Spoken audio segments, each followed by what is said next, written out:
Hello and welcome everyone. Before getting started with today's video, it's time for my daily holiday giveaway, and today I'm giving away these two Chemical Guys sprays. One is an interior detailer and the other is a leather quick detailer. They're both A1 products for your car interior, and I'm going to be giving both away to one of you lucky viewers, and all you have to do is like this video, subscribe to my channel, and drop a comment down below. And I'm going to be deciding the winner on December 31st for this giveaway and all the previous giveaways as well. So please stay tuned, and now let's get started.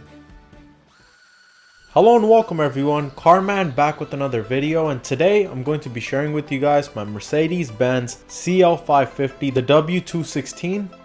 And today we're going to be changing the brakes and the rotors. And if you guys want to order rotors or brake pads for your CL Mercedes, please check the links in my description box down below. And now let's get started with this upgrade. So the first thing you want to do is make sure you safely jack up your car and have some dead jacks and some wheel locks on the back. And then take off the wheel.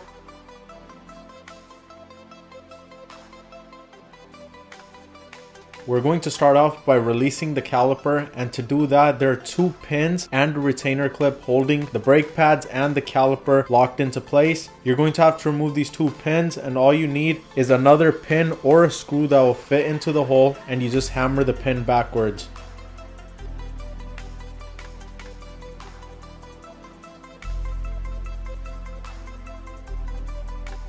Then we're going to reach onto the back side of the caliper, and there are two bolts that we're going to be removing. They're 21mm. Once the caliper is free, you're going to place it on the side. There's still some stuff connected to the back of it, so just grab a box or anything and place it safely on the side. And now it's time to remove the rotor. It's held on by one torque screw. Once that torque screw is off, you're most likely not going to be able to just pull the rotor out. So you're going to need some of this PB blaster. So just spray a little bit of the PB blaster around the hub and then let it sit for about 5 to 10 minutes. Then we're going to slightly tap it with the hammer, and the rotor should be able to come easily out. Now I'm going to place a new rotor on top and install the torque screw. And to make this task easier, just put a lug nut on the opposite side while you're putting the torque screw on.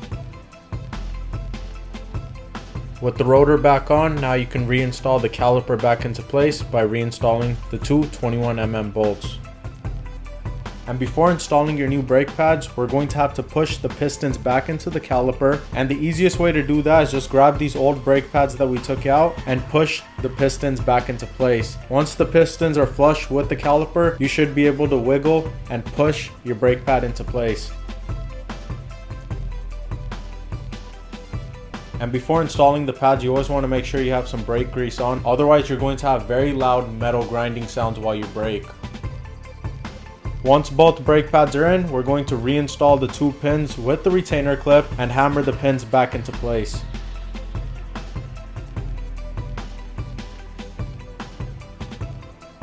And then last but not least, connect the brake pad sensor. And now I'm going to reinstall the wheel and do the same all the way around the car. You always want to make sure you pump up the brake before you actually start driving the car. So what I'm going to do right now is, before turning on the car, I'm going to push the brake pedal a few times until it starts getting hard. Once you feel that hardness, then you could start up your car and then start driving around. So I hope you guys enjoyed this step-by-step video on the Mercedes-Benz CL W216 on how to change the brake pads and the brake rotors. And if you guys enjoyed this video, please hit the like button, share, and subscribe. And if you guys have any questions, suggestions, or want to enter this giveaway, please drop a comment down below, and I'll see you guys soon with another video. Thank you.